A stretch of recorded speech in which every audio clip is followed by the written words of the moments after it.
estudando sobre os detalhes, entendendo mais sobre esse pacto, né? Esse testamento que Cristo nos deixa e que muda toda a nossa história como homens.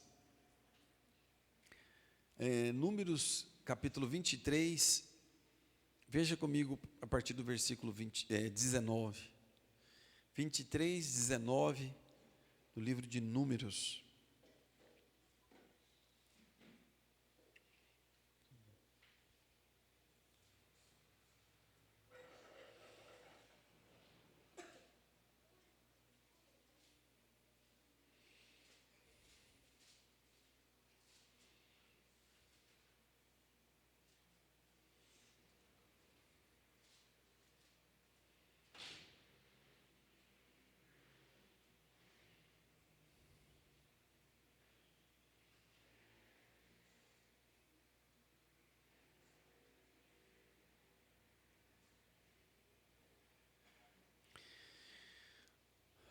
Então vamos ler 19, versículo 19, capítulo 23, do livro de Números, que diz: Deus não é ser humano para que minta, nem filho de Adão para que se retrate ou se arrependa. Acaso ele promete e deixa de cumprir? Afirma que faz e não realiza? Portanto, recebi uma ordem para abençoar. Ele abençoou e não posso mudar isso. Deixa eu ver essa versão aqui, volta lá para o 19. Deus não é homem para que minta, nem filho de homem para que se arrependa. Porventura, tendo ele prometido, não o fará? Ou tendo falado, não o cumprirá? Eis que para abençoar recebi ordem. Ele a abençoou, não o posso revogar. Espírito Santo de Deus, nos traga mais. Ó Deus, nós queremos continuar, ó Pai, diante do Senhor em nossas vidas. Pai, essa revelação da Tua palavra, que o Senhor possa nos dar, que o Senhor possa nos trazer. Espírito Santo de Deus, nós te louvamos, te agradecemos por tudo que o Senhor é, por tudo que o Senhor faz em nossas vidas, em o nome poderoso do Senhor Jesus, Pai. Nós oramos, Pai, ó Deus, para que o Senhor possa fazer em nós, independente de nós. Então nós estamos aqui falando sobre aliança. No domingo passado nós colocamos alguns pontos muito importantes a respeito dessa grande riqueza que é o testamento, né? Os testamentos que Deus nos deixa, tanto o Antigo Testamento quanto o Novo Testamento, as implicações disso, aonde nós somos verdadeiramente alcançados. E o que isso tem a ver com a realidade de Deus, que na nossa era, ou na nossa época que estamos enfrentando, isso serve para nós como o nosso escudo, como o nosso socorro. Essa promessa, esse testamento é o nosso socorro, é a nossa herança, de verdade. Entende isso? Porque você e eu precisamos de ter um socorro, nós precisamos de um refúgio, de um escudo, de termos algo, de uma herança, porque não temos condições de trabalhar ou de fazer algo com as nossas mãos para nos curar. Qual o remédio que você pode fazer com sua própria mão para curar você mesmo? O que você pode fazer para te tirar de todo esse caos desse mundo e te levar para os céus? Então, o que nós temos é um testamento. E esse testamento, que é o Novo Testamento, tem toda a mudança necessária que Deus realizou no universo e que dá acesso ao homem a entrar na família de Deus. Não só no céu, mas na família de Deus. Então, no domingo passado, nós falamos dos dois Adões, ou os dois Adão, o primeiro e o último. Então, esse primeiro Adão que falha, ele leva consigo a raça humana, a humanidade cai, se destrói e se separa de Deus. Ela se divorcia de Deus. E a partir desse momento, desse divórcio, nós estamos nascendo morto, nascendo separado, nascendo para morrer, nascendo em meio a uma rebelião de Satanás com ele, e as pessoas não estão entendendo quem que é ele. Entende isso? Eu não escolho Satanás, mas eu estou com ele. Entende isso? Então por quê? Porque aquele que não crê no Senhor Jesus, que não aceita o Senhor Jesus, já está condenado. Não depende, eu não quero Satanás, ou eu vou ser instrumento, ou vou servir Satanás. Não independe se você vai escolher ele ou não. A nossa natureza caída já está aliançada com ele. Se você ler Romanos capítulo 5, não é o nosso assunto hoje, Romanos capítulo 5, capítulo 7 também, o 5:12 vai falar do quê? Da entrada do pecado. A entrada do pecado é que a entrada do pecado nos uniu a Satanás, ao corpo do pecado, ao homem caído, ao homem destruído. Agora preste atenção, no 5:12 de Romanos, nos mostra a nossa queda, a nossa ligação entre Satanás, o pecado, o mundo e a morte. Pronto. Aí o que vai acontecer? No 7, o apóstolo Paulo está ali relatando algo que poucas pessoas conseguem entender essa grandeza.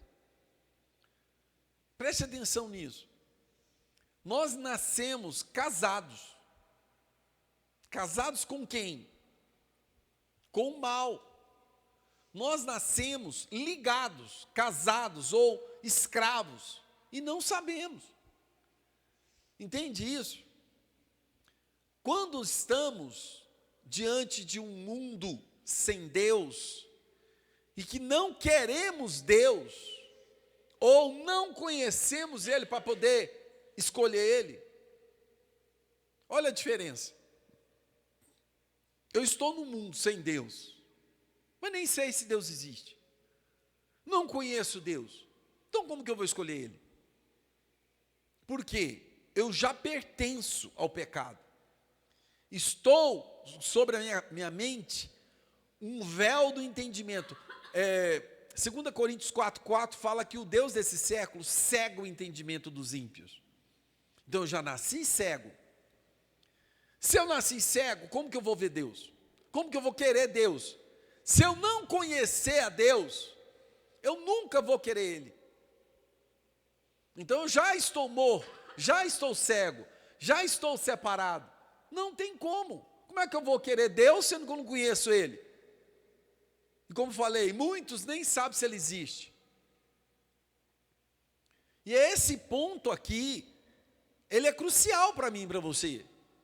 Porque o primeiro passo é esse, eu já estou ligado. Eu já sou escravo. Eu já estou condenado. Eu nasci no corpo do pecado.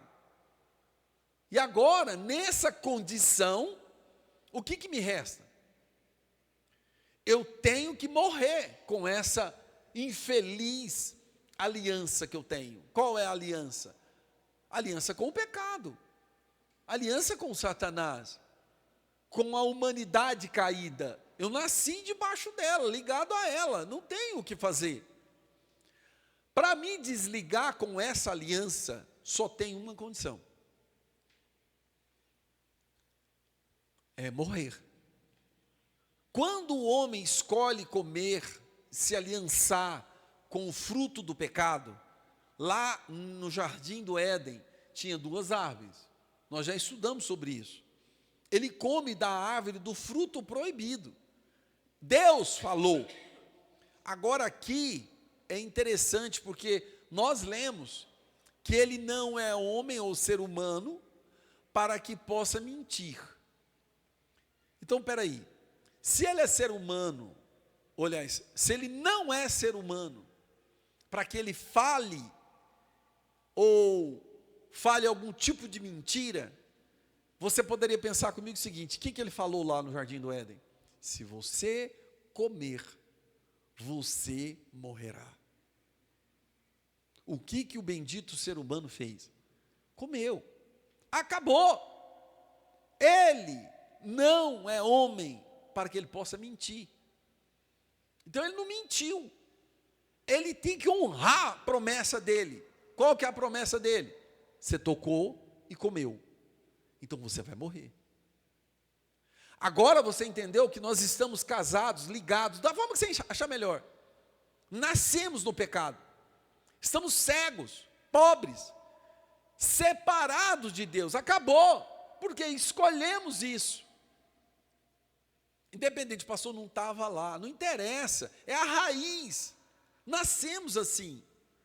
Agora, essa condição de pecador, separado de Deus, é uma aliança. E essa aliança que me coloca numa condição de morte. Eu só posso me libertar dessa aliança com o pecado, com o Satanás, com o mal, com a morte, é através da morte. É a morte que vai me livrar. Entende isso? Por exemplo, o casamento, ele é uma aliança. Então, a aliança que eu tenho com a minha esposa, só tem uma condição da agora para frente. É até que a morte me separe. Então, se eu estou aliançado, o que vai quebrar essa aliança? Vai romper, vai desfazer ou vai acabar com essa aliança? Quando eu morrer. O pecado é assim. Deus falou, não toca, porque se você tocar e comer, você vai morrer. Então aliançou e todos agora pecaram, destituídos estão da glória de Deus, Romanos 3. E aí, nessa condição agora, começa a ficar diferente para mim. Porque para mim libertar do corpo dessa morte, dessa aliança que eu tenho com ela, é só através da morte. Aí eu preciso da morte agora. A morte é a minha porta para a minha liberdade. Só que como eu sou ser humano, se eu morrer, eu vou morrer uma vez só. E aí acabou. Deus envia o seu filho para cumprir essa trajetória. Porque essa trajetória nós não conseguimos fazê-la. Então ele vem e faz esse caminho para nós. Ele cumpre isso. Ele realiza isso. Então ele nos leva até a morte. Em Cristo nós morremos, mas também nele ressuscitamos. Agora tudo começa a mudar, porque eu me desfiz dessa primeira aliança. E nessa primeira aliança, que Cristo realmente está cumprindo em mim, Ele deu o seu último brado lá, tetelestai, ou seja, consumado, está pago. Ele pagou. Pagou o quê? O preço com a morte. Porque Ele morreu. E Ele passa pela morte por causa de nós. E agora nós estamos nele, Ele cumpre tudo, Ele faz tudo e nos dá a vida de volta. Então esse caminho da eternidade aí, Ele conseguiu fazer isso, nos mantendo vivo, porque Ele é o dono da vida. Nós falamos aqui, que quando Deus sopra o fôlego da vida, Ele sopra o fôlego da vida no ser humano, dá vida para ele, porque ele é a vida. Então, quando ele dá vida para o homem, ele tem o controle da vida. Então, a partir desse momento que ele deu a vida para o homem está aqui vivo por causa do fôlego que pertence a Deus, não é nossa a vida que vivemos. Aí ele está agora mantendo-nos vivos e pagando com o filho dele o que era para nós pagarmos. Porque nós não passamos pelo caixão. Entende isso? Por quê? Porque o filho dele foi lá e fez isso para mantermos vivos e pagar aquilo que nós não tínhamos condições de pagar. Que é passarmos pelo caixão, passarmos pela morte, e tudo esse preço, ele faz por mim e por você. Por isso que ele não é homem para mentir. Por quê? Porque ele cumpre o que ele fala. Ele é Deus, ele é o dono da vida. E agora, com essa condição de ser o Deus que doa a vida, ele está fazendo agora em nós uma nova aliança para aqueles que estão em Cristo, que é o segundo Adão, ou o último Adão. E esse último Adão tem as implicações. Para mim estar em Cristo, vivendo a vida com Cristo, ressuscitado com Ele, eu tenho que me portar como tal. Por quê? Porque eu tenho uma dupla nacionalidade, duplo DNA. Eu tenho um duplo DNA. Esse duplo DNA meu, ele tem diferenças que me mostra se eu sou ou não realmente uma pessoa que nasci de novo. Essas características, elas mudam em nós. Você entende? Você tem ações que mostram para você quem você realmente é. Você entende isso?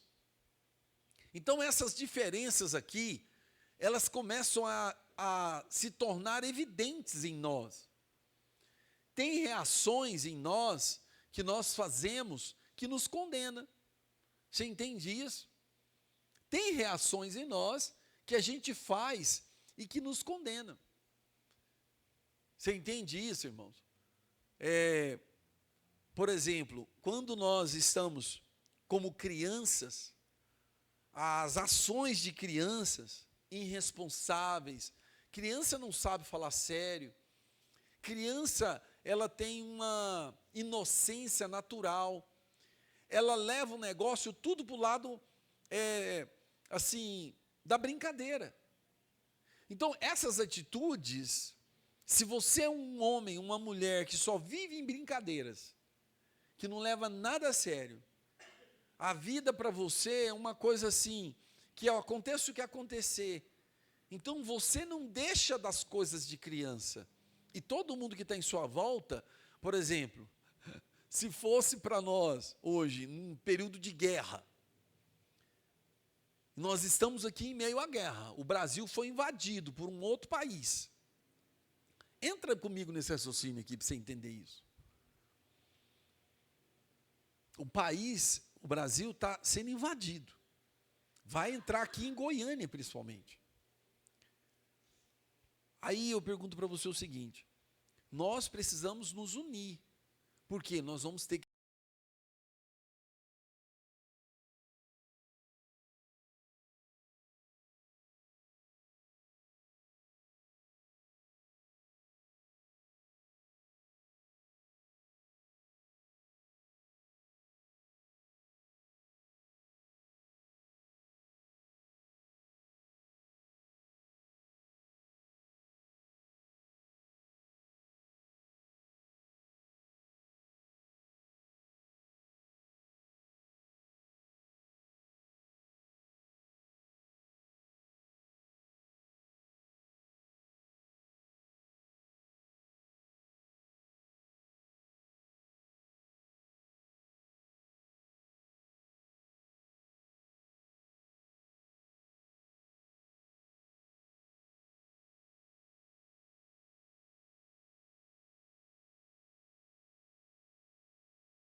ela trouxe para o homem a morte.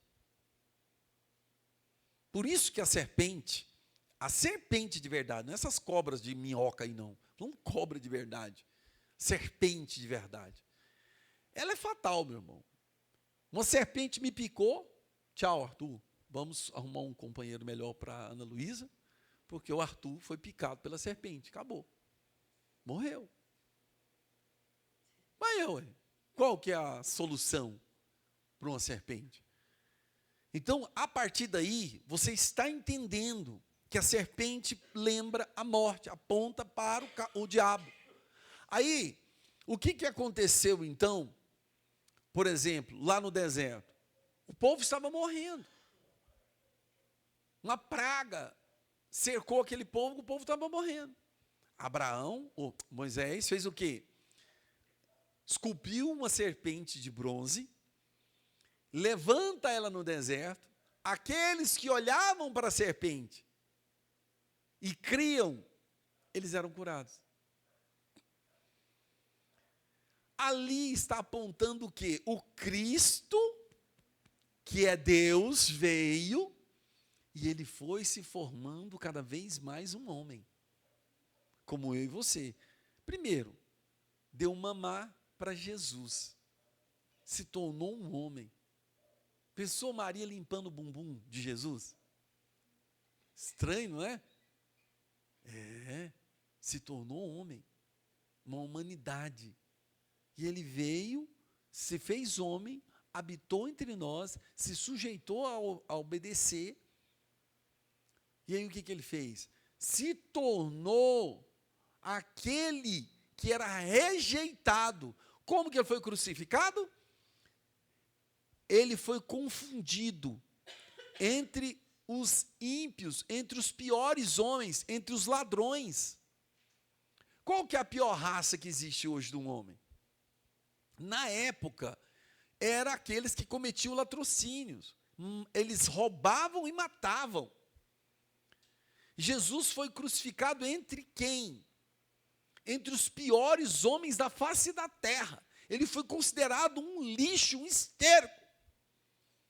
E isso está apontando para a humanidade de Cristo, que ele se tornou um homem, e nessa imagem dele, ele levou consigo a pior de todas as raças humanas que pisou nessa terra.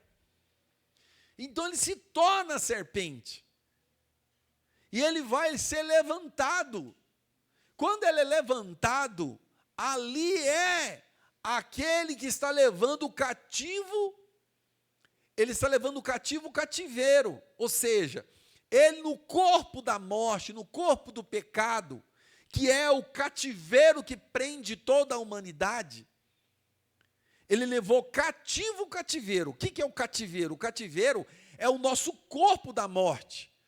Nós entramos vivos, caímos vivos nesse mundo, dentro de um cativeiro. Estamos presos no corpo dessa morte, no corpo desse pecado. E Jesus levou consigo o cativeiro. Como? O cativo leva o cativeiro com ele. O cativeiro é tudo aquilo que nos aprisiona no corpo dessa morte, no corpo do pecado. Ele levou consigo esse cativeiro, que foi o nosso corpo, a nossa imagem caída, a primeira aliança que nós fizemos com Satanás, sem saber ou não, estávamos nela. E ele levou consigo esse corpo da morte, essa imagem de serpente que nós tínhamos. João Batista falou: arrependei-vos, raça de víbora. Nos chamou de serpente. Então essa serpente, Cristo carregou, levou em si, lá na cruz, o corpo de morte. Então ele tinha a imagem da serpente ali. E quem olha para ele lá, só vai conseguir crer nele, entendeu? Só você vai conseguir ver aquele corpo crucificado com uma revelação do que ele estava fazendo lá. Porque ele estava ali representando a nossa carne, o nosso corpo de morte que está aliançado com Satanás. Então ele fez aquilo por nós, levanta, nós olhamos, cremos naquilo, e quando a gente crê naquilo, nós recebemos a nova vida. Entende isso? Porque você vê o que ele fez e fala, era para que eu pudesse ter feito aquilo. Aquilo ali simboliza eu. Eu estou lá com ele, porque a minha imagem está lá, de serpente, porque eu sou uma raça de víbora. E eu estou lá. E lá agora, Cristo faz em nós a ressurreição da vida eterna. Através da fé. Crer é aliançar, é ter uma nova aliança. Entendeu?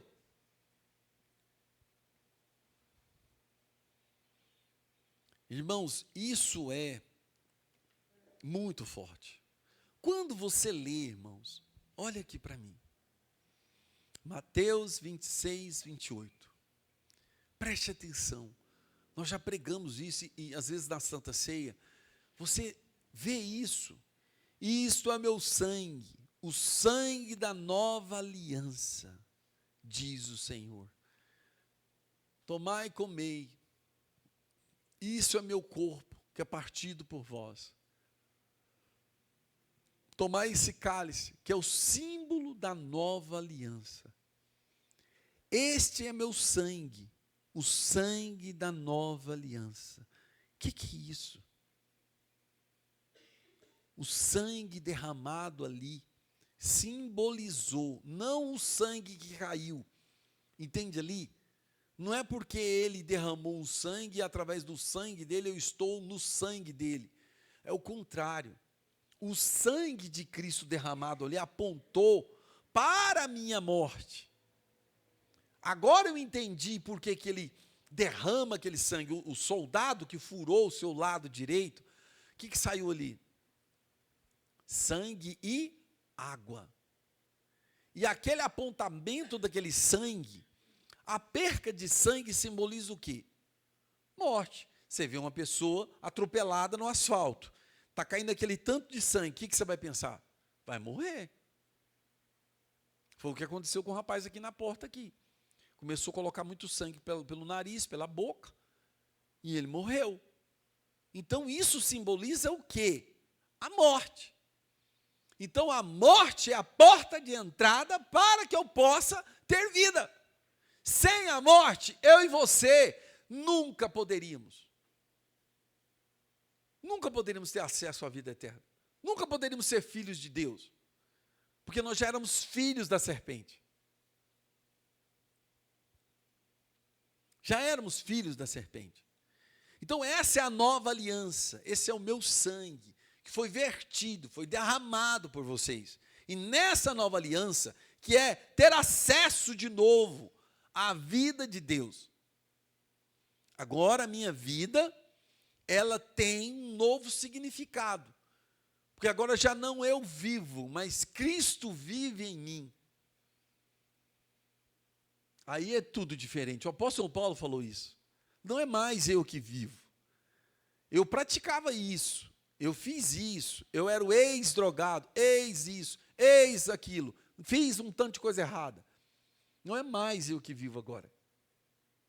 É Cristo que vive em mim. Então eu só quero agora cada vez me tornar mais com Deus, com a imagem de Cristo, ser igual a Ele, na estatura de Cristo, ser o servo, aprovado por Deus, porque Cristo foi aprovado. Então eu estou em Cristo, me tornando cada vez mais igual a Ele, me tornando, ou trabalhando em mim, a minha imagem sendo esculpida pelo próprio Cristo, para me ter a varonilidade de Cristo, o varão aprovado de Deus. E agora isso tudo acontece na minha vida, e eu entendo que é uma aliança. E dentro da aliança de Deus, que Deus realizou com o seu Filho, Deus envia o seu Filho para desfazer as obras do diabo. Qual é a obra do diabo? Morte. A obra do diabo é pegar o pecado, te separar de Deus, levar consigo toda a raça humana caída e destituída da glória de Deus. Essa é a obra do diabo.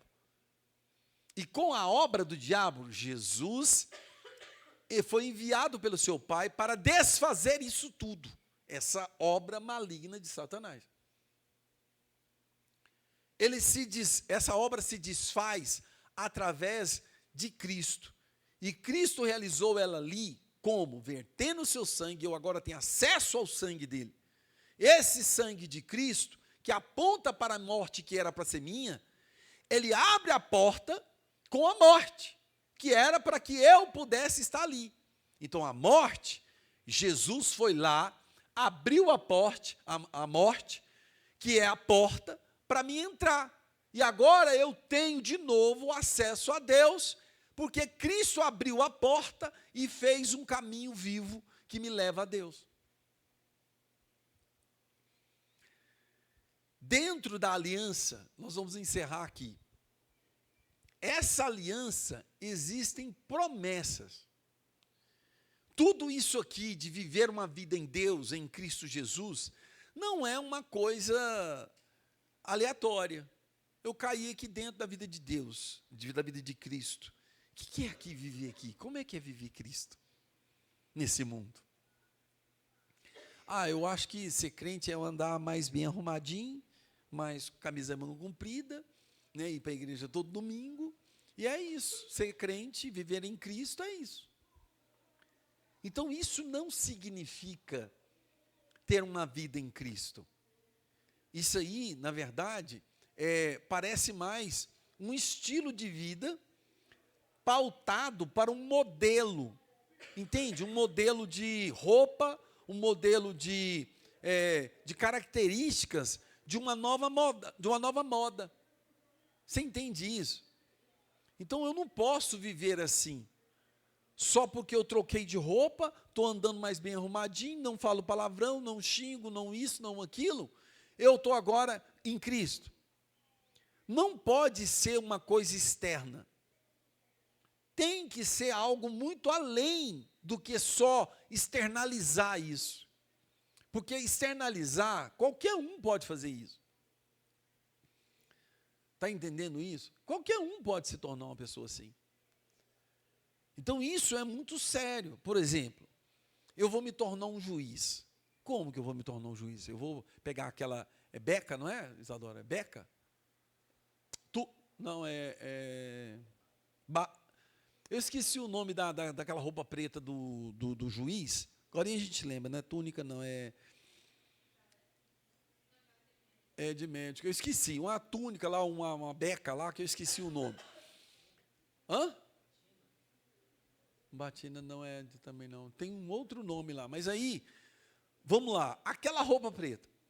Se aquela roupa preta do juiz, eu, Israel, estudei só 2 anos de direito, mas eu não estudei mais.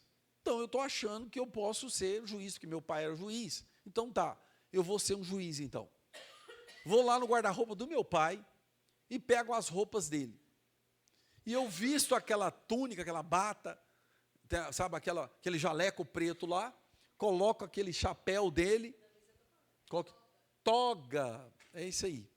Eu pego a toga do meu pai, visto ela, coloco aquele chapéu dele lá, entendeu? O martelinho dele, e aí eu sentei lá como um juiz, e agora vou exercer a função de juiz. Só que aí, quando eu estou julgando, vocês sabem disso aí, até os filmes estão mostrando isso, que é engraçado que os ladrões de verdade, que fazem crime, né? O policial que estava com a gente em São Paulo falou para nós que ele prendeu um cara que a lista era tão grande de crime do cara, que ela passava de 100 metros. Era uma coisa muito louca. Ele falou que nunca viu aquilo. Um cara ter cometido tanto crime daquele jeito. Então aí você pega esses ladrões de verdade, você sabia que eles entendem mais do que o advogado? Eles dão aula para os advogados. Dão aula, os advogados chegam lá e falam assim, olha, vê lá no inciso tal, número tal. Eles falam tudo, eles conhecem tudo de lei. E aí eu sou um juiz, estou aqui. Estou a toga, que era do meu pai, estou vestido nela, eu vesti uma roupa nova, então eu estou pensando que eu sou juiz. Porque eu estou vestindo o juiz. Aí eu vou lá e coloco agora a minha autoridade para exercer sobre um criminoso. E aí eu pego e falo para ele, você está preso. Ele vira para mim e fala assim, baseado em que você fala isso?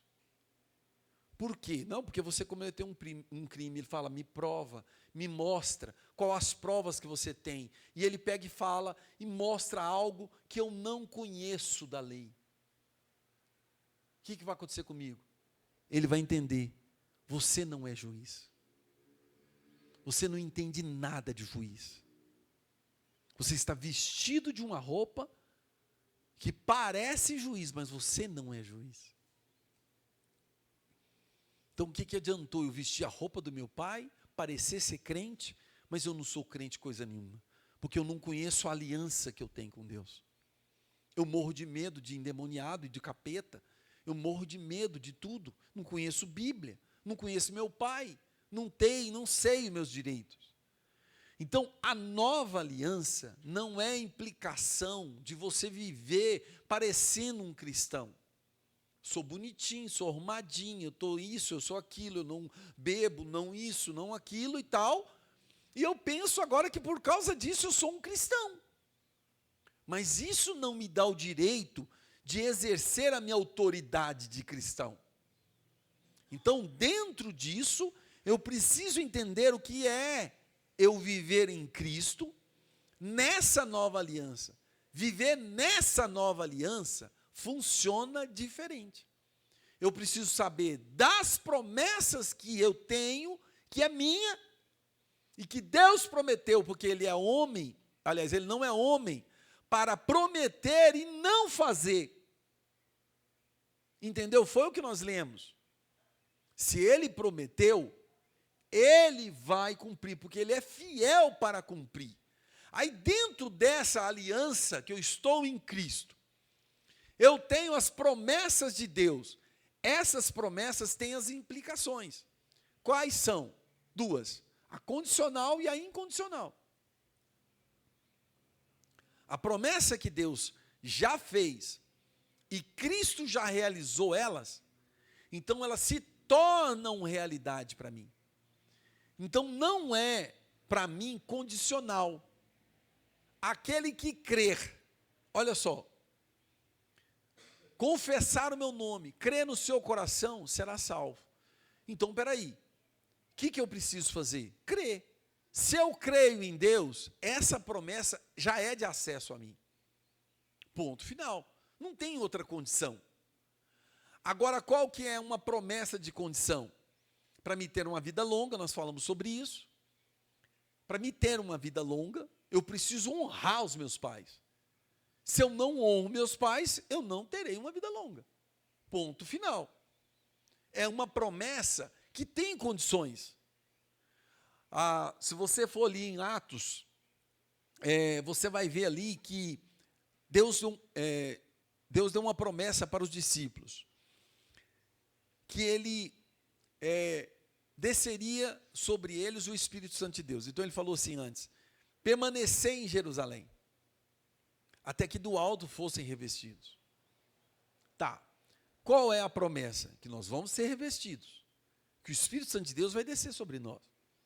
Não estamos em Atos 2, estamos em Atos 1. E qual que era a condição? Permanecer em Jerusalém, até que do alto fossem revestidos. Então, peraí, eu não posso sair de Jerusalém, porque eu não fui revestido ainda. E se eu saio de Jerusalém? Eu não serei revestido. A promessa, ela é condicional. As promessas que são incondicionais, elas já cumpriram, elas já aconteceram. Então, por exemplo, nós falamos isso no domingo passado. Receberemos o Espírito Santo de Deus, porque o Senhor Jesus foi e enviou o Espírito de Deus. O Espírito de Deus já foi derramado sobre as nossas vidas. Então, o que eu preciso fazer? Nada. Você precisa crer, só isso. Porque o crente vive pela fé, é a condição de viver pela fé, de viver em Deus, viver pela fé. Tá, então se o Espírito Santo de Deus já foi derramado sobre nós, Não tem como nós ficarmos aqui orando, jejuando, rasgando o nosso corpo para que o Espírito Santo de Deus possa descer sobre nós. Ele já foi enviado. Então, o que não é para nós hoje uma promessa condicional, é as promessas incondicionais, nós já temos acesso a ela, é realidade. Agora, a promessa que vai se cumprir são as promessas do futuro nosso. Nós teremos acesso, nós podemos pedir as promessas que o Espírito Santo de Deus tem para nós, para derramar sobre nós. Entende? Os dons do Espírito nós podemos pedir, porque Ele vai nos dar os dons do Espírito. São promessas que Ele fez e que nós podemos ter acesso. Agora, as promessas que Ele já cumpriu, já realizou, é realidade. Eu não preciso fazer mais nada, ela vai se cumprir na minha vida. É por isso que estar em aliança com Cristo, preste bem atenção, não é só eu mudar as minhas vestimentas, mudar o meu jeito de falar, não é só isso. Você entende? O que está mudando o meu externo é porque dentro de mim foi tocado pelo Espírito. Eu estou cheio do Espírito Santo de Deus. E se eu estou cheio do Espírito Santo de Deus, o Espírito Santo de Deus vai me incomodar quando eu entrar no meio de um chiqueiro de porco desse mundo. Ele vai colocar em mim uma santidade tão incrível, que eu vou olhar para mim e vou me sentir limpo. E aí eu pego e entro dentro do chiqueiro de porco, só o cheiro que está ali já me incomoda. Você não consegue suportar aquilo, porque dentro de você tem a vida do Espírito Santo de Deus. Então essa promessa é para aqueles que estão em aliança com Deus. Se eu creio em Deus, confesso Cristo como meu Senhor, creio no meu coração, eu já recebi a salvação. Ou seja, eu já estou em Cristo. E se eu tenho essa vida de Cristo em mim, ela vai operar em mim frutos do Espírito. Milagres vão acontecer dentro de mim. E dentro de mim agora, essa promessa se torna realidade. Entende isso? Porque ele desfez as obras do diabo. Ele enviou seu filho para desfazer as obras do diabo. Como que ele está desfazendo essas obras do diabo? Na vida de cada um que crê nele. Eu creio? Sim. Então você vai receber o Espírito Santo de Deus. E eu estou com o Espírito Santo de Deus, então essa obra é desfeita, porque o diabo não vai operar mais em mim. Não vai operar mais em mim, é realidade, o Espírito Santo de Deus foi enviado. Entende? O Senhor Jesus já é realidade em minha vida. E agora tudo muda. Por isso que eu estou em aliança com Cristo. Estar em aliança com Cristo é ter dentro de mim, um purificador que vai me desintoxicar, que vai me purificar, que vai me desinfetar. Entende? Vai me trazer essa nova vida. E o corpo do velho homem vai ficando cada vez mais fraco, mais afastado. Eu vou largando as coisas velhas. Tudo isso vai parando de ter importância, de ter força dentro de mim. Entende isso? Então isso é você compreender as alianças. O que é o Deus de aliança? Entende? Essas alianças, elas operam em mim. Elas são fortes em mim, porque a aliança de Deus tem promessa. Ela tem promessa. Você entende? Então nós vamos ver isso, mas no domingo que vem nós vamos estar aqui participando da Santa Ceia do Senhor. Eu quero que você tenha uma semana, sabe, que você corresponda a ter essa aliança com Deus. E domingo que vem nós vamos celebrar essa aliança.